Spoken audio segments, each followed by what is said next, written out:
মুহররম মাসে আমি বিয়ে করতে চাচ্ছি।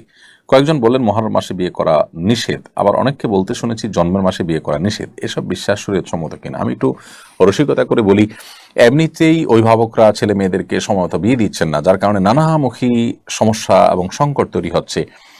পরিবার ব্যবস্থাপনা নানাভাবে ক্ষতিগ্রস্ত হচ্ছে এবং দাম্পত্য জীবনে যে সুসম্পর্ক বোঝাপড়া হয় সাধারণত উপযুক্ত বয়সে বিয়ে হওয়ার পর, সেটা না হয়ে দেরি হয়ে গেলে সেটা আসলে আর হয় না। খুব বেশি শেয়ানা, খুব বেশি চালাক চতুর হয়ে একেবারে অতিরিক্ত বয়স হয়ে গেলে তখন আসলে স্বামী স্ত্রীর মধ্যে যে ভালোবাসার ভিত গড়ে ওঠার কথা একটা নির্দিষ্ট বয়সে, সেটা বেটে বলে সেভাবে হয় না। এছাড়া বন্ধ্যাত্ব সহ নানা সমস্যা হয়ে থাকে। তো এমনিতেই প্যারেন্টসরা আপনার এই ভোগবাদিতার কারণে, আপনার জাগতিক নানা ইস্যুর কারণে তারা তাদের সন্তানদেরকে যথাসময় বিয়ে দেন না, দিতে পারেন না। এর মধ্যে আবার মুহররম মাসে বিয়ে করা যাবে না, তারপরে জন্মের মাসে বিয়ে করা যাবে না। অনেকে বলেন যে কাটা চাঁদে বা আপনার কোরবানি মাসে বিয়ে করা যাবে না। তো বছরে যদি 2-3 মাসে বিয়েই করা না যায়, তো বিয়ে মানুষ করবে এটা কখন? আসলে এরকম কোনো কথা কোরআন হাদিসে বলা হয়নি।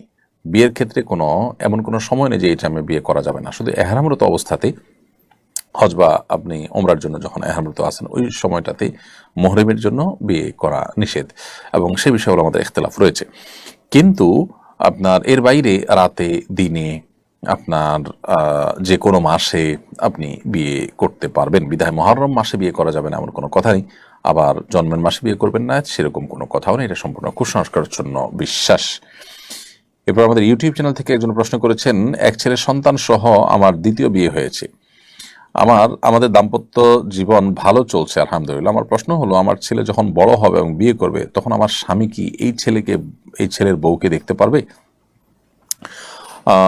আপনার একজন ছেলে সহ যেহেতু দ্বিতীয় বিয়ে হয়েছে, এবং আপনার ছেলে যদি বড় হয় এবং সে যদি বিয়ে করে, তখন তার স্ত্রীকে আপনার স্বামী দেখার বিষয়টি নির্ভর করবে যে আসলে এই সন্তানটি তার সন্তান সে বিবেচ্য কি না।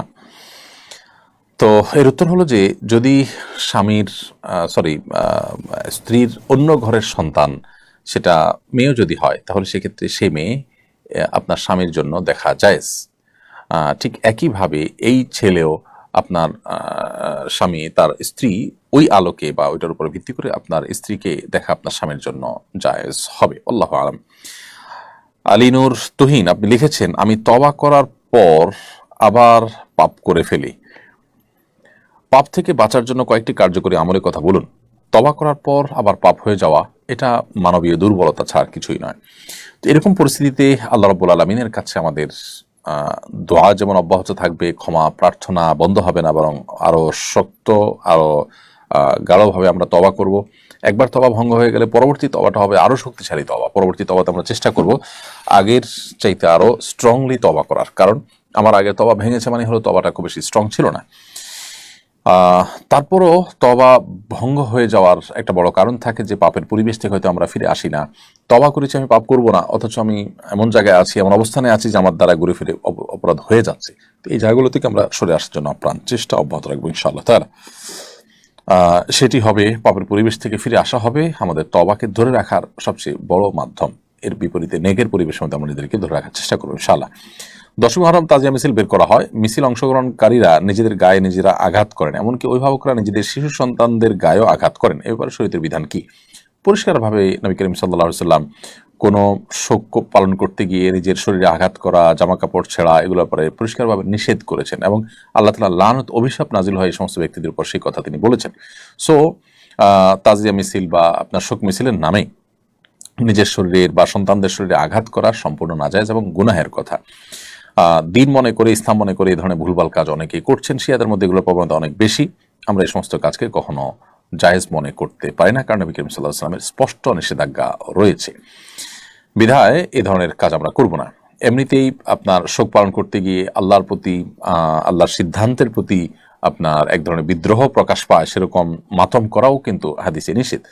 সো শরীরের মধ্যে আঘাত করার তো কোনো সুযোগই নাই। নবী করিম সাল্লাল্লাহু আলাইহি ওয়াসাল্লাম স্পষ্টভাবে বলেছেন যে ব্যক্তি তার গালে আঘাত করে, তার জামা কাপড় ছিঁড়ে, এই সমস্ত ব্যক্তিদের প্রতি আল্লাহ তাআলা লানত বর্ষিত হয়, এবং সে ব্যক্তিকে রাসূল বলছেন যে আমার উম্মত তারা না, লাইসা মিন্না মান দরাবাল খুদুদ ওয়া শাক্কাল জুয়ুব, হাদিসে রয়েছে। এজন্য এই কাজগুলো কোনো মুসলমান করতে পারেন না। তাহমিনা তানিয়া আপনি লিখেছেন, আমার হাজব্যান্ড মারা যাওয়ার আগে জীবন বীমায় কিছু টাকা সঞ্চয় করেছিলেন, কিন্তু নির্দিষ্ট পরিমাণ টাকার পুরোটা দিয়ে শেষ করতে পারেননি। এখন এজেন্সির কর্মকর্তারা বলছেন নির্দিষ্ট পরিমাণ টাকার পুরোটা এবং এক্সট্রা আরও কিছু টাকা নমিনি হিসাবে আমি পাবো। এই টাকা কি আমার জন্য হালাল হবে? জীবন বীমা সাধারণত যেটি হয়ে থাকে এগুলো জায়েজ হওয়ার কোনো কারণ থাকে না, এগুলো না জায়েজ এবং হারাম, সেগুলো আমরা এর আগে বিভিন্ন সময় বলেছি এবং সারা বিশ্ব ওলামায়ে কেরাম ফতোয়া রয়েছে এর মধ্যে। অতএব সাধারণত জীবন বীমার যে ইয়েগুলো থাকে, আমাদের দেশে যে জীবন বীমা আছে এগুলো হারাম ফরম্যাটের উপরে প্রতিষ্ঠিত, যার কারণে এই জীবন বীমা যে আমি নির্দিষ্ট হারে মাসে মাসে টাকা দিয়ে গেলাম, এরপর মারা গেলে আমাকে অনেক টাকা দেওয়া হবে, এই যে অতিরিক্ত টাকা দেওয়া হলো কিসের বিনিময় হলো? কোনো ব্যবসায়িক চুক্তি ছাড়া। তো এগুলো নাজায়েজ এবং হারাম, এরপরে কোনো সন্দেহ নেই। এখন আপনার স্বামীর মৃত্যুর পর এজেন্সির কর্মকর্তা যদি বলেন যে নির্দিষ্ট পরিমাণ টাকার পুরোটা এবং আরও কিছু টাকা আপনাকে দিবে, তো আপনি সে টাকা নিলেও মূল টাকা যেটা আপনার স্বামী জমা করেছেন সেটুকু ভোগ করবেন, আর বাকি টাকা গরিব দুঃখীদেরকে দান করে দিবেন সওয়াব নিয়ত করা ছাড়া। যদি তারা বাকিটা 100 টাকা দেয় তাহলে সেটি এইভাবে আপনি ব্যয় করবেন, নিজে খরচ করবেন না। এরপরের প্রশ্ন হলো, মৃত ব্যক্তির ফটো তোলা বা ভিডিও কলে প্রবাসী আত্মীয় স্বজনকে দেখানো যাবে কিনা? মৃত ব্যক্তির ছবি তোলা কিংবা ভিডিও কল করা থেকে বিরত থাকা উচিত, কারণ মৃত্যুর পর মানুষের চেহারাতে, তার শরীরে নানা রকমের পরিবর্তন এসে যায় অনেক সময়। এই ছবি তোলাটা ভালো কোনো বিষয় নয়। এটা থেকে যথাসম্ভব আমাদের বিরত থাকা উচিত এবং এমনিতেই সাধারণ অবস্থাতেও প্রয়োজনে ছবি তোলা যায়। ছবি তোলার ব্যাপারে, ফটোগ্রাফির ব্যাপারে আমাদের যে মত পার্থক্য আছে, যে ডিজিটাল যে ছবি তোলা হয় মোবাইলে বা আমাদের বিভিন্ন ডিভাইসে যেটি থাকে, যেটি প্রিন্টেড নয়, সেটিকে অনেক ওলামায়ে জায়েজ বলেন এবং জায়েজ হওয়ার মতটাকে আমাদের কাছে নানাভাবে যৌক্তিক এবং বেশি শক্তিশালী মনে হলেও এটি সতর্কতার পরিপন্থী যে প্রয়োজন আমরা ছবি তুলব, সেখানে মৃত ব্যক্তির ছবি তোলা বা ভিডিও করা তো অনুচিত। তবে একান্ত তার সন্তান দূরে আসতে পারছেন না, তাকে যদি আপনি লাইভ ভিডিওর মাধ্যমে, লাইভ কলের মাধ্যমে দেখাতে চান, এটা ভিন্ন বিষয়। তবে ছবি তোলা, বিশেষ করে তার অঙ্গ এবং চেহারা বিকৃত হয়ে যাওয়ার আশঙ্কা থাকলে না তোলা উচিত। এরপর প্রশ্ন হলো, মুহররম মাসের বিশেষ কোনো আমল আছে কিনা? মুহররম মাসের বিশেষ আমল হলো বেশি বেশি নফল রোজা রাখা। নবী করিম সাল্লাল্লাহু আলাইহি ওয়াসাল্লাম বলেছেন, আফদালুস সিয়ামি বা'দা রমাদান শাহরুল্লাহিল মুহররম, রমজানের পরে সবচেয়ে উত্তম রোজা হলো আল্লাহর মাস মুহররম মাসে রোজা রাখা। এই জন্য মুহররম মাসের স্পেশাল বা বিশেষ আমল হলো এই মাসে বেশি বেশি নফল রোজা রাখবো আমরা ইনশাআল্লাহ তাআলা। যার যতটুকু তৌফিক হলো 2, 4, 5, 10টা করে যে যতটুকু পারেন নফল রোজা রাখবেন এই মাসটি অলরেডি কয়েকদিন গত হয়ে গেছে, বাকি যে দিনগুলো আছে আমরা নফল রোজা রাখার চেষ্টা করব ইনশাআল্লাহ তাআলা। এটি হলো এই মাসের প্রধান আমল বা বিশেষ আমল। এর বাইরে এটি সম্মানিত 4 মাসের একটি সম্মানিত মাসের ভিতরে সবচেয়ে গুরুত্বপূর্ণ মাস হওয়ার কারণে সম্মানিত মাস এই রুটিন কাজগুলো, ইবাদতগুলো, রুটিন ভালো কাজগুলোকে বিশেষ গুরুত্বের সাথে করা এবং পাপের কাছ থেকে বেঁচে থাকার জন্য বিশেষভাবে সচেষ্ট থাকা, সেটা আমরা অব্যাহত রাখবো ইনশাআল্লাহ তাআলা।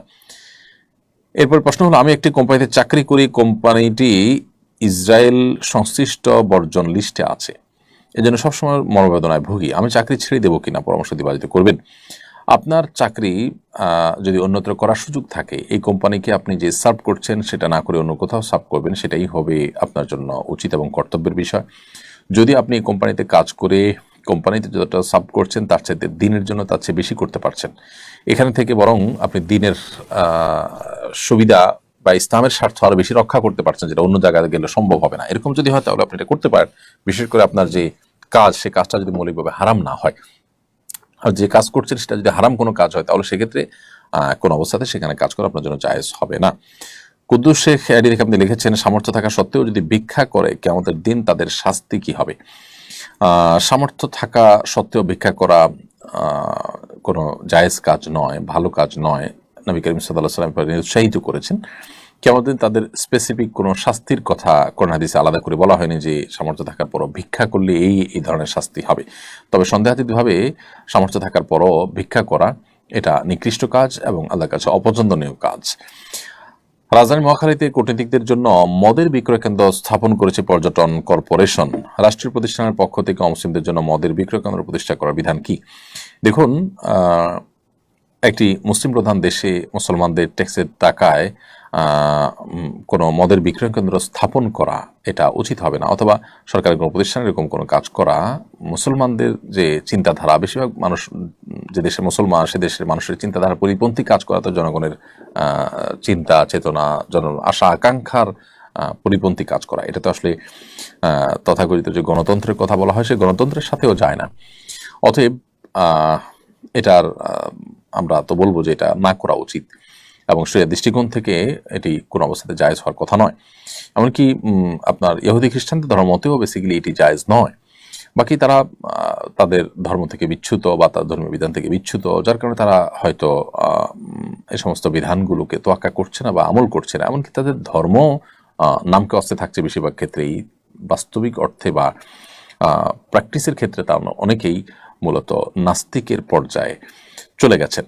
তো এটা খুবই দুঃখজনক এবং এটা তাদেরকে কাফিরে পরিণত করে দেয়। তারা যে আহলে কিতাবের সুবিধা পাওয়ার কথা সেই সুবিধা থেকে তারা বেরিয়ে যায়। যাই হোক, তো মুসলমানদের ট্যাক্সের টাকায় কোনো প্রতিষ্ঠান পরিচালিত হলে, সরকারি কোনো প্রতিষ্ঠান হলে, সেই প্রতিষ্ঠান আসলে মুসলমানদের আশা আকাঙ্ক্ষার প্রতিফলন হয় না, এরকম কোনো কাজ করবে না, সেটাই উচিত এবং কর্তব্য।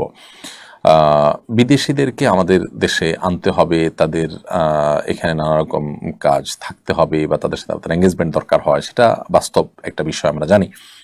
কিন্তু আমরা তাদের জন্য অ্যারেঞ্জ করব এবং তাদেরকে সুযোগ সুবিধা দিব এমন বিষয় যেগুলো শরিয়া অ্যালাউ করে না, সেটা মুসলমান হিসেবে আমাদের জন্য জায়েজ নয়।